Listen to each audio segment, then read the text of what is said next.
नमस्कार श्रोते हो. दीपक रेगे कथाकथन चॅनलवर तुम्हा सगळ्यांचं मनापासून स्वागत. श्रोते हो, आजपासून तुम्हाला ऐकायला मिळणार आहे सुरेश वैद्य यांची कादंबरी स्वामिनी. आज या कादंबरीचा पहिला भाग श्रोते हो आपण ऐकणार आहोत. पण तत्पूर्वी श्रोते हो, तुमच्यापैकी कोणी जर आत्ता पहिल्यांदा चॅनलवर आला असेल किंवा तुमच्यापैकी जे कोणी बरेच दिवस चॅनलवर कथा कादंबरीचे भाग ऐकतायत पण अजूनपर्यंत चॅनल सबस्क्राईब करू शकलं नसेल, चुकून चॅनल सबस्क्राईब करायचं त्यांच्याकडनं राहून गेलं असेल, तर अशा सगळ्यांना एकच विनंती करतो, कृपया चॅनल सबस्क्राईब करा. चला श्रोते हो, सुरू करूयात सुरेश वैद्य लिखित स्वामिनी भाग पहिला. अरे काय आहे हे? घर आहे का स्मशान आहे? बाहेरून आलेल्या प्रीतीनं दाराजवळचं दिव्याचं बटण फटकन खाली ओढत चिडक्या स्वरात म्हटलं. ट्यूबच्या लख्ख प्रकाशानं अंधारलेली खोली उजळून निघाली. दारासमोरच्याच भिंतीला चिकटवून ठेवलेल्या आराम खुर्चीवर सलील बसलेला होता. तुला काय वाटतंय? सलीलनी अतिशय शांत आवाजात कसलाही चढ उतार न करता विचारलं. त्याच्या त्या शांतपणानं प्रीती आणखीनच खवळली. मला तर हे स्मशान सुद्धा वाटत नाहीये. स्मशानात निदान एखाद्या जळणाऱ्या चितेचा प्रकाश तरी असतो. त्या प्रकाशात निदान माणसाचं अस्तित्व तरी लक्षात येतं. पण इथे तर प्रीतीने जाणून बुजून वाक्य अर्धवट सोडलं. पण इथे तर तसलाही प्रकाश नाही असंच ना? तिचं वाक्य पूर्ण करत सलील म्हणाला. पण तू एक विसरतीयस प्रीती. स्मशान आणि घर ही माणसाच्या आयुष्यातली दोन विरुद्ध टोकं आहेत. घर हे माणसाच्या जीवनाचा आरंभ आहे.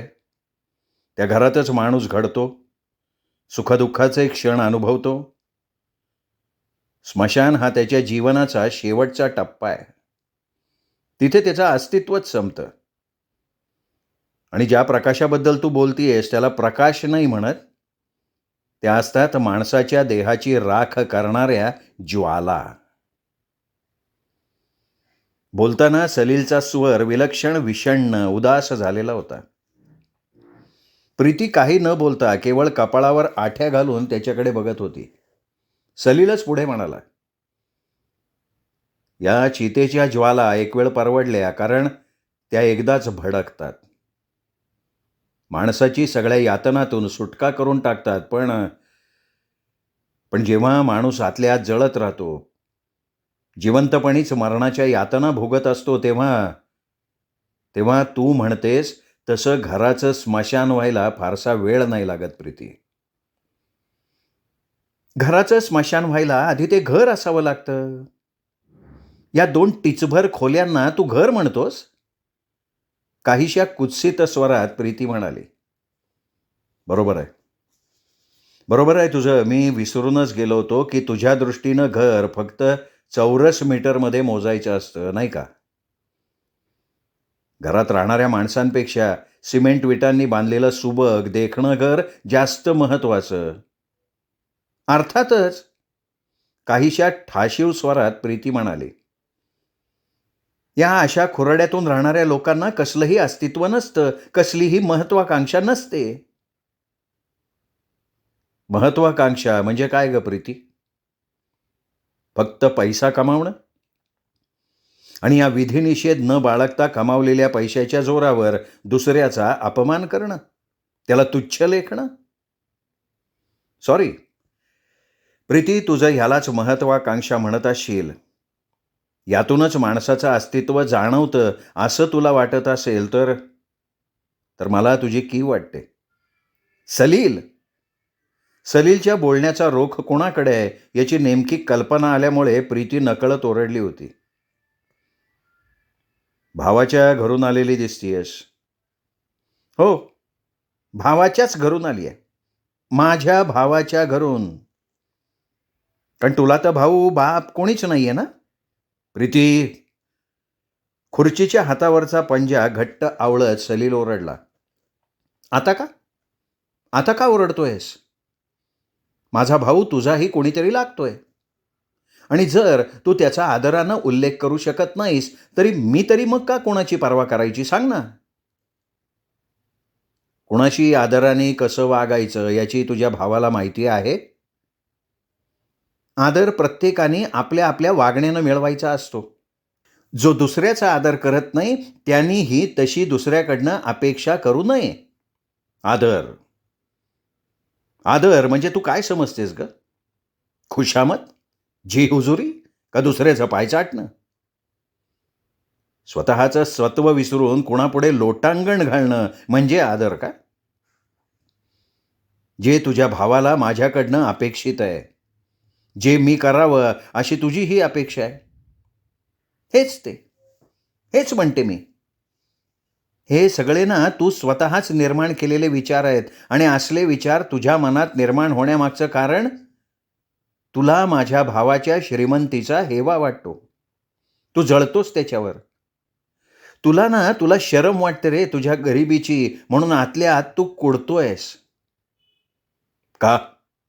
कारण एकच आहे, तुझ्याकडे पैसा नाही. गरिबी बरोबरच एका हीन भावनेनं तुझ्या मनात न्यूनगंड निर्माण केलाय. त्या न्यूनगंडानं तुझं संपूर्ण अस्तित्व व्यापून टाकलंय. समाजापासून, सोसायटीपासून तू प्रत्येक वेळी दूर पळतोस. स्वतःला असं घरात कोंडून घेतोस, कारण समाजात ताठ मानेनं वावरण्यासारखं तुझ्याकडे काही नाहीच आहे. बोलताना प्रीतीचा गोरा गुलाबी चेहरा लाल झाला होता. आणि सलील, त्याच्या चेहऱ्यावर एक उदास विषण्ण हास्य होतं. प्रीती जे काही बोलत होती त्यात काहीच तथ्य नाहीये याची तिलाही कल्पना होती. पण त्याच्याशी वाद घालायला तिला दुसरे कुठले शब्द सुचत नव्हते, म्हणून ती सलीलवर हे असले आरोप करत होती. आणि सलीलला याची कल्पना होती, म्हणून त्याला तिचा राग येत नव्हता. तुझा भाऊ खूप श्रीमंत आहे ना प्रीती? सगळ्या शहराला माहिती आहे ते. तुझ्या भावाला सगळं शहर ओळखतं. मला मात्र कोणी ओळखत नाही, कारण मी एक गरीब माणूस आहे. एकेकाळी ते खरं असेल सुद्धा, पण आज नाही. कारण आज तू एका श्रीमंत उद्योगपतीचा मेहुणा आहेस. उद्योगपती दामोदर साहेबांच्या एकुलत्या एका बहिणीचा पती आहेस तू. सगळेजण तुला दामोदर साहेबांचा मेहुणा म्हणून ओळखतात. काहीसं फिक्कट हसून सलील म्हणाला, आणि तरीसुद्धा सलीलला कोणी ओळखत नाही. हा तुझा भ्रम आहे. कदाचित तुला कल्पना नसेल, असे अनेक तरुण आहेत की ज्यांना तुझ्या नशिबाचा हेवा वाटतोय. माझ्या नशिबाचा नाही ग प्रीती. मिस्टर प्रीतीच्या नशिबाचा त्यांना हेवा वाटत असेल. म्हणजे? प्रीतीनं काही न समजून सलीलकडे बघितलं. अगदी सरळ आहे प्रीती, सलील शांत सुरात म्हणाला. ते ओळखतात ते केवळ मिस्टर प्रीतीला, एका लक्षाधीशाच्या एकुलत्या एका बहिणीच्या नवऱ्याला. मिसेस प्रीती सलीलला कोणी ओळखत नाही. तुला काय म्हणायचंय? लक्षात येऊनही प्रीतीने कपाळावर आठ्या घालत विचारलं. सलीलची पत्नी म्हणून तुला कोणी ओळखत नाही. तुझा पती म्हणून मला सगळे ओळखतात. सध्या माझी तीच आयडेंटिटी आहे. पूर्वी मला बँकेत सलील म्हणून ओळखायचे, आणि आता उद्योगपती दामोदर साहेबांचा मेहुणा म्हणून ओळखतात. मग त्यात काय झालं रे? उलट त्याचा तुला अभिमान वाटायला हवा. प्रत्येकाच्या स्वाभिमानाच्या, अभिमानाच्या कल्पना वेगवेगळ्या असतात प्रीती. तुला नाही कळायचं ते. हेच ते एखाद्या क्षुल्लक गोष्टीला तू नको तेवढं महत्त्व देतोस आणि फिरून फिरून तिथेच येतोस. कारण ते खरं आहे. हे बघ, तुझ्या बोलण्यात मला काहीही तथ्य वाटत नाहीये. मग तुझ्या दृष्टीनं तथ्य कशात आहे? प्रीतीच्या चेहऱ्यावर नजर रोखत सलीलने विचारलं. ज्यात मला तथ्य वाटतंय ते तुला मान्य होणारं नाहीये. आणि तरीसुद्धा तू रोज रोज तेच मला सांगत असतेस. आपल्या श्रीमंतीचा बडेजाव आणि माझ्यातल्या हीन भावनेचा वारंवार उल्लेख करत असतेस. मग त्यात काय खोटं आहे? तुझं हे असं कुढत राहणं यामागचं कारण काय आहे? कारण तुलाही माहिती आहे. ज्या प्रीतीवर मी प्रेम केलं ती प्रीती लग्नानंतर केवळ 6 महिन्यात कुठे हरवली या विचारानं मी मनातल्या मनात कुढत असतो. मी हरवलेली नाहीये. तू तुझा न्यूनगंड कुरवाळत बसलायस. ठीक आहे ना, क्षणभर तसं समज.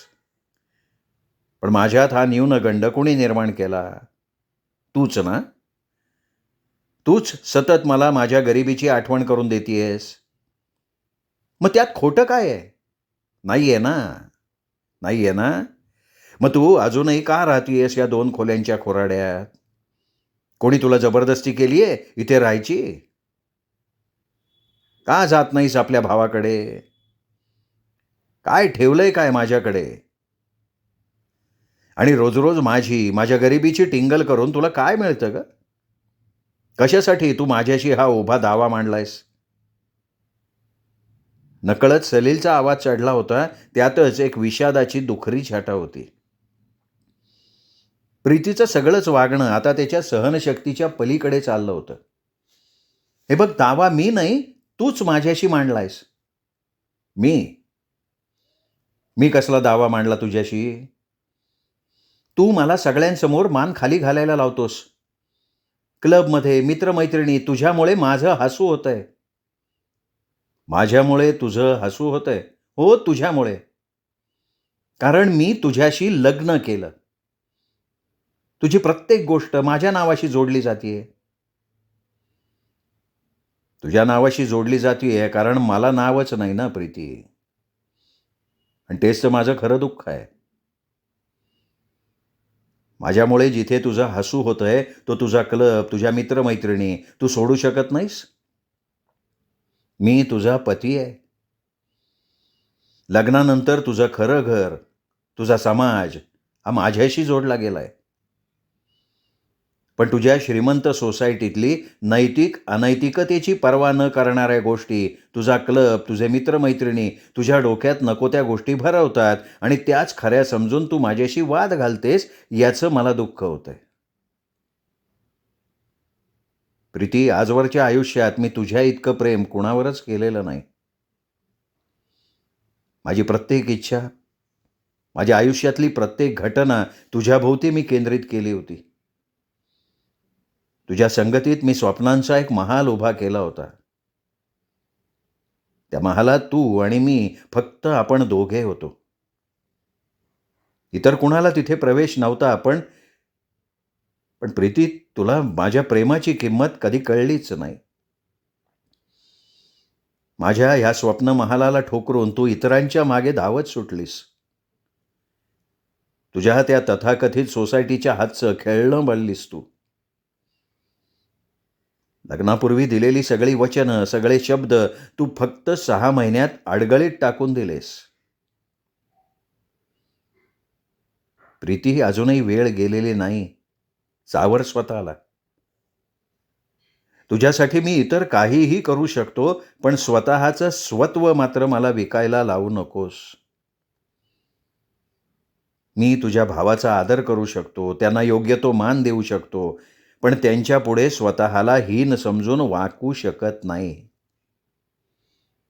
मी तुझ्या मित्रांना मित्र मानू शकतो, पण त्यांच्या त्या कुत्सित नजरा आणि उपहासात्मक भाव मी नाही सहन करू शकत प्रीती.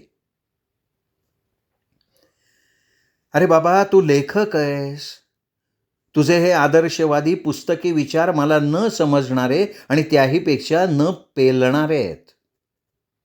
प्रीती सलीलची नजर टाळत म्हणाली. असं तुला वाटतंय प्रीती, कारण तू ज्या सोसायटीत वावरतीयस ना, त्या सोसायटीचा तुझ्यावर नको इतका प्रभाव आहे. आणि त्या प्रभावाखाली तू स्वतःची विचार करण्याची ताकदच हरवून बसली आहेस.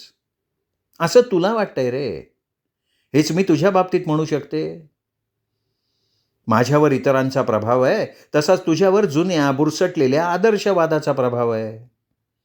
आणि त्या प्रभावाच्या आधारे जाऊन तू स्वतःचं आणि स्वतःबरोबर माझं आयुष्य उद्ध्वस्त करायला बघतोयस. सलील फक्त हुंकारला. प्रीतीला कशा आणि कोणत्या भाषेत समजावून सांगावं तेच त्याला कळत नव्हतं. प्रीती काही ऐकून घ्यायलाच तयार नव्हती. त्याच्यावर विचार वगैरे करणं लांब राहिलं. खोलीत क्षणभर शांतता पसरली. मग थोड्या वेळानं एक सुस्कारा सोडत सलील म्हणाला, ठीक आहे, मग आता तुझं म्हणणं काय आहे? तू माझ्याबरोबर चल. प्रीती सलीलकडे बघत म्हणाली. हे बघ प्रीती, ते शक्य नाहीये त्याची तुला कल्पना आहे. ते शक्य आहे सलील. तू तुझा हटवादीपणा सोडलास ना तर ते शक्य आहे. हे बघ सलील, मी तुझ्यावर प्रेम केलं, ती माझी चूक होती किंवा नव्हती त्या वादात मला आता पडायचं नाहीये. भैया शेवटपर्यंत मला समजावत होता की प्रीती, तू फार मोठी चूक करतेयस. पण मी त्याचं म्हणणं मानलं नाही. त्याच्या इच्छेविरुद्ध मी तुझ्याशी लग्न केलं. तो माझ्यावर भडकला, रागावला. कधी नव्हे ते एक दिवस त्यांनी माझ्या तोंडातही मारली. पण मी माझा हट्ट सोडला नाही. शेवटी माझ्या हट्टापुढे त्याला वाकावं लागलं. सलील, अरे तुझ्या प्रेमात मी इतकी वाहावले होते की भैयाला मी नाही नाही ते बोलले. मी 10 वर्षांची होते तेव्हा डॅडी गेल्यावर भैयानी मला लहानाची मोठी केली आणि त्याच भैयाला मी तुझ्यासाठी सावत्र म्हणून दुःख दिलं. त्याच शब्दानं तो दुखावला गेला आणि त्याने आपल्या लग्नाला संमती दिली. आणि आज फक्त माझ्यासाठी तो तुला आपल्या बिझनेसमध्ये पार्टनर करून घ्यायला तयार झालाय आणि तू स्वतःला समजतोस कोण रे एवढा? हे बघ, मी स्वतःला फक्त मीच समजतो, दुसरा कोणीही नाही. प्रीती, तुझा भाऊ तुझ्यासाठी आपल्या बिझनेसमध्ये मला पार्टनर करून घ्यायला तयार झालाय, त्यामागचं कारण सांगशील? अरे त्यात कारण काय सांगायचं आहे? मी त्याची सावत्र असले तरी लाडकी एकुलती एक बहीण आहे. माझ्यावर त्याचं प्रेम आहे. माझ्या सुखात त्याचं सुख आहे. आणि मी मी कोण आहे? तू त्याचा मेव्हणा आहेस. भैया माझा भाऊ असला तरी मला माझ्या वडिलांच्या जागी आहे. वयाने सुद्धा तो आपल्या दोघांपेक्षा वडील आहे. तू त्याला जावयाच्या ठिकाणी आहेस. नाही नाही प्रीती, मी त्यांचा मेव्हणा किंवा जावई नाही. मी त्यांची मजबुरी आहे. त्यांना नको असलेलं एक दुखणं आहे मी एक ओझं आहे जे तुझ्यासाठी त्यांना सहन करायला लागतंय केवळ नाईलाज म्हणून. तू उगाच काहीतरी बोलू नकोस रे. तुझ्यासाठी हे उगाचच असेल पण माझ्यासाठी नाही आहे. तुझ्या भावाची तोंडची ती वाक्य तू ऐकली नाहीस जी मी ऐकली. हे बघ, राईचा पर्वत करायची तुझी सवय आहे. त्यातच स्वतःबद्दल वाटणाऱ्या हीन भावनेनं तुला पार आतपर्यंत पोखरून टाकलंय. तुझ्या विचारांना, तुझ्या बोलण्याला कसलीही दिशा नाहीये. तू फक्त शाब्दिक कसरती करतोयस आणि स्वतःच्या स्वाभिमानाचा टेंभा मिरवत दुसऱ्याला तुच्छ लेखण्याचा प्रयत्न करत असतोस तू नेहमी. नकळत प्रीतीचा आवाज चढला होता. माझ्या सवयी, ज्याला तू व्यवहारशून्य तत्वज्ञान म्हणतेस, ते माझे आदर्श आहेत प्रीती. प्रीती, आपल्या सत्सद विवेक बुद्धीला डावलून केलं जाणारं कुठलंही काम माझ्या दृष्टीनं मृत्यूपेक्षाही भयानक आहे. मी तुझ्या भावाच्या कृपाछत्राखाली राहून त्याचा बिझनेस पार्टनर होऊ शकतो, त्याच्या घरात राहू शकतो, पण उद्या तुझ्याच सोसायटीमधला कोणीतरी किंवा तुझ्याच मित्रांपैकी कोणी असं म्हणालं की बघा, सासूरवाडीच्या जीवावर बेटा मौज करतोय, तर तू फक्त हसून तिकडे कानाडोळा करू शकशील ग. पण मी कसं काय सहन करणार हे बोलणं? हे बघ, हा तू तुझ्या कल्पनेतनं निर्माण केलेला बागुलबुवा आहे. नाही नाही प्रीती, प्रीती हा बागुलबुवा नाहीये, ही वस्तुस्थिती आहे. कुणी स्वतःच्या स्वार्थापोटी स्वतःच्या बहिणीची, बायकोची इज्जत स्वतःच्या हाताने बाजारात विकतो, तर कुणी आई बहिणीवरनं शिवी दिली म्हणून दुसऱ्याचा खून करतो. स्वार्थ आणि स्वत्व यात हेच अंतर आहे प्रीती. आणि या अंतराचं भान ठेवणं, याला स्वाभिमान असं म्हणतात. तुमचा आत्मा जिवंत असल्याची ती खूण असते. तुझ्या या हसल्या बोलण्यानं कधी कधी माझं मन बंड करून उठतं ना, तेव्हा वाटतं की असं म्हणत प्रीती वाक्य अर्धवट सोडून गप्प झाली. सलीलच्या चेहऱ्यावर एक विषण्ण हसू उमटलं. बोल प्रीती, बोल, तू जे मनात असेल ते बोलून टाक. पण प्रीती काही बोलली नाही. खालचा ओठ दाताखाली दाबून धरत ती फक्त सलीलकडे तीक्ष्ण नजरेनं बघत राहिली. खरंच प्रीती, जे तुझ्या मनात असेल ना ते बोलून टाक. मला आता तुझ्या कुठल्याच बोलण्याचा राग नाही येणार. क्षणभर वाट बघून शेवटी सलीलच म्हणाला, जाऊ दे ग, मला माहिती आहे रागाच्या भरात तू काहीही बोललीस तरी तुझ्या मनात तसं काही नसतं. तुझं मन स्वच्छ आहे. केवळ इतरांच्या बोलण्याच्या अधीन होऊन तू आपल्या सुंदर आयुष्याच्या कलहाच्या आगीत बळी द्यायला निघाली आहेस. तरीही प्रीती काही बोलली नाही की तिच्या चेहऱ्यावरचे भाव बदलले नाहीत. ती तशीच कपाळावर आथ्या घालून चिडक्या नजरेनं त्याच्याकडे बघत राहिली. सलीलही थोडा वेळ काही न बोलता गप्प राहिला. मग उठून तो प्रीतीच्या जवळ आला. तिच्या खांद्यावर हात ठेवत विलक्षण हळुवार आवाजात तिला म्हणाला, प्रीतीने काही उत्तर दिलं नाही. फक्त त्याच्यावरची नजर काढून ती खाली फरशीचे चौकोनी तुकडे, ते तुकडे जोडलेल्या दर्जाचे काही ठिकाणी निघालेलं सिमेंट याच्याकडेच बघत राहिली. प्रीती, तू परत ये प्रीती. सलीलचा स्वर भावूक झाला होता. कुठे? प्रीतीने त्याच्याकडे बघत विचारलं. तिच्या नजरेत उपेक्षा होती. माझ्या घरी, आपल्या पतीच्या घरी. मग आत्ता कुठं आहे मी? प्रीतीच्या चेहऱ्यावर पहिल्यांदाच आश्चर्याचे भाव आले. आत्ता कुठेच नाही आहेस तू. ना आपल्या पतीच्या घरी, ना आपल्या भावाच्या घरी. मध्येच कुठेतरी भटकतीयस तू. आणि तुझ्या आजूबाजूचं वर्तुळ तुला आणखीन भटकवतंय. त्यांना तेच हवंय प्रीती. तुझ्यासारख्या सुंदर तरुण मुलीनं असं भटकत भटकत एक दिवशी न परतीच्या वाटेवर जावं ही त्यांची इच्छा आहे. अरे कोण म्हणतं मी भटकतीये? कोण म्हणतं मी भटकलीये? तुझ्याच मनातला हा न्यूनगंड आहे. मग आपल्यामध्ये ही विसंगती का निर्माण झाली ग? कुठे चुकला आपला निर्णय? कशासाठी आहे हा वाद? सलीलनी अगदी तळमळून विचारलं. हे बघ, ही विसंगती, हा वाद तूच निर्माण केलायस. मला संपवायचा आहे हा वाद. मलाही वाद घालायची हौस नाहीये. तू भैयाचं प्रपोजल मान्य कर, आपोआप हा वाद संपुष्टात येईल. क्षणभर सलील गप्प बसला आणि म्हणाला, तू आणखीन काही वाट बघू शकत नाहीस? कशाची? आपण काही कायमचं 2 खोल्यात राहणार नाही प्रीती. बँकेत मला प्रमोशन मिळेल. शिवाय माझं लेखन आहेच की.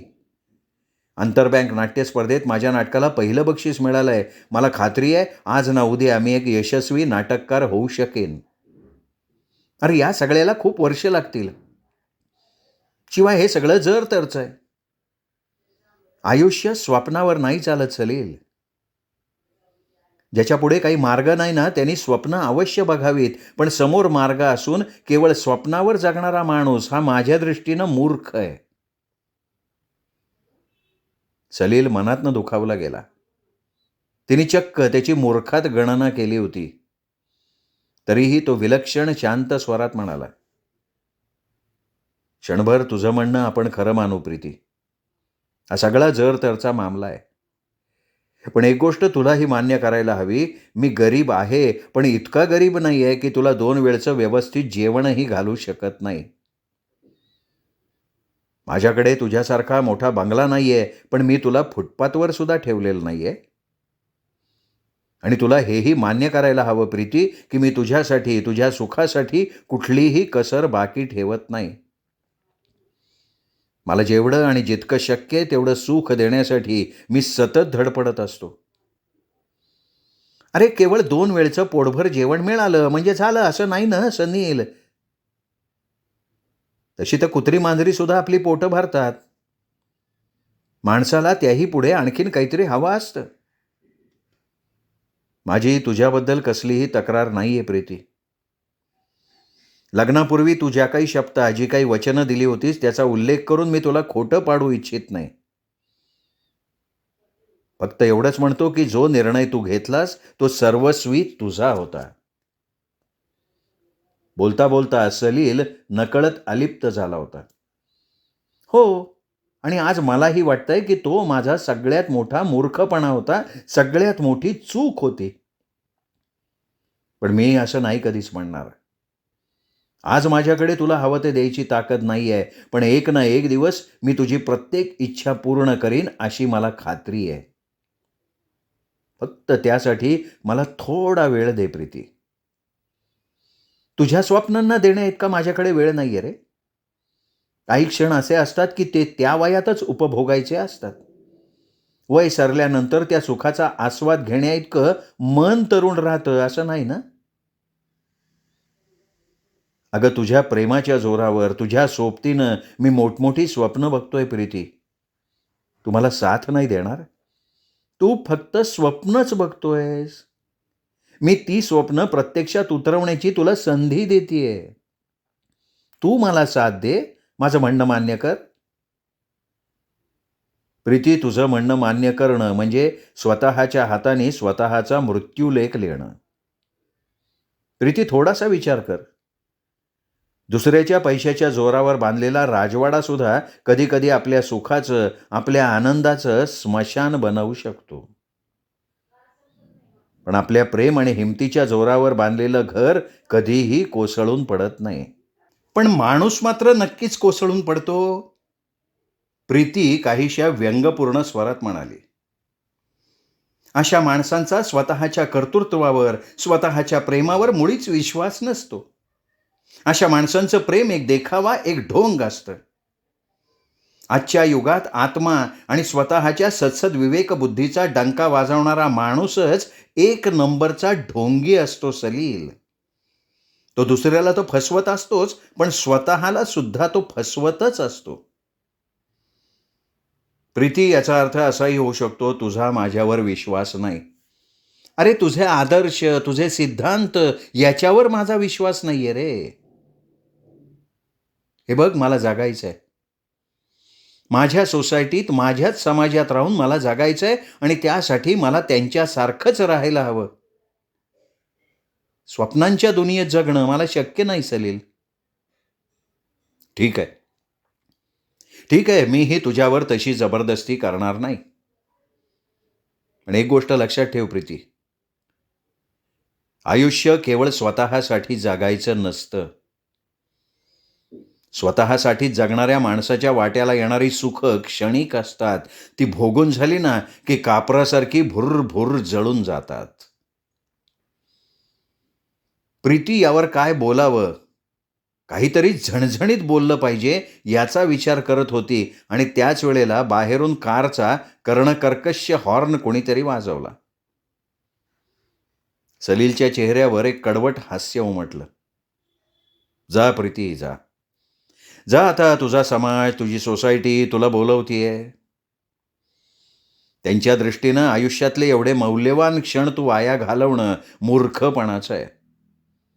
माझं काय आहे ग, आपलं सगळं आयुष्यच फुकट चाललंय, तिथे क्षणांना काय किंमत. जा तू.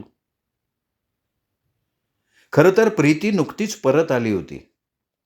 कुठेही जायची तिची इच्छा नव्हती, पण सलीलच्या त्या उपहासात्मक बोलण्यामुळे ती जाम खवळली होती. इथे थांबून आणखीन त्याच्याशी वाद घालण्याची तिची इच्छा नव्हती. ती झटक्यात उठली. सलीलकडे एकदाही न बघता सरळ दरवाज्यातनं बाहेर पडली. सलील ती गेली त्या दिशेकडे बघत राहिला. क्षणभरातच कारचा दरवाजा उघडल्याचा आणि पुन्हा बंद झाल्याचा आवाज आला आणि मग कार स्टार्ट होऊन दूर दूर निघून चालल्याचा आवाजही आला. सलीलनी थकून मान आराम खुर्चीच्या काठावर टेकवली, डोळे मिटून घेतले. आज पुन्हा एकदा नेहमीप्रमाणे प्रीतीला समजावण्याचा त्याचा प्रयत्न निष्फळ ठरलेला होता. नेहमीप्रमाणेच प्रीतीने त्याच्या बोलण्याची, वागण्याची टर उडवली होती, त्याची उपेक्षा केली होती. पण ह्यात प्रीतीची चूक नाही आहे. तिच्यावर झालेले लहानपणापासूनचे संस्कार आणि आज तिच्या अवतीभोवती असलेल्या मित्रमैत्रिणी तिच्या डोक्यात नको ते विचार भरवण्याचा प्रयत्न करतायत. प्रीती खरंच मनानं फार सरळ, साधी म्हणता येईल अशी आहे. तिच्या डोक्यात श्रीमंतीचं वारं, नटणं, मुरडणं, क्लब, सिनेमा, बास यापुढे तिची मजलच नाहीये. क्लबमध्ये जात असून, उच्चभ्रू सोसायटीत वावरत असून सुद्धा स्वतःच्या शीलाबाबत ती विलक्षण दक्ष आहे. कोणत्याही पुरुषाशी जरुरीपेक्षा जास्त जवळीक ती कधीच करत नाही आणि ह्या एकाच गुणानं प्रीती कशीही वागली तरी आपल्या मनात तिच्याविषयी प्रेम आणि फक्त प्रेमच आहे. हा एक गुण तिच्यात नसताना तर प्रीतीत आपण कधीच एवढे गुंतून पडलो नसतो. सलीलनी एक निशब्द सुस्कारा सोडला. श्रोते हो, तुम्ही ऐकताय सुरेश वैद्य लिखित स्वामिनी ही कादंबरी. आज या कादंबरीचा पहिला भाग आपण ऐकलात. ही सुरुवात कशी वाटली कमेंट करून जरूर कळवा. हा भाग तुम्हाला नक्की आवडलेला असणार आहे, 100% आवडलेला असणार आहे. त्यामुळे या कथेचा व्हिडिओ लाईक करा, मित्रपरिवारात, नातेवाईकात शेअर करा. कथाप्रेमींपर्यंत ही कादंबरी पोचवायला मदत करा आणि उद्या भेटूयात दीपक रेगे कथाकथन चॅनलवर स्वामिनी या सुरेश वैद्य लिखित कादंबरीचा दुसरा भाग ऐकण्यासाठी. नमस्कार.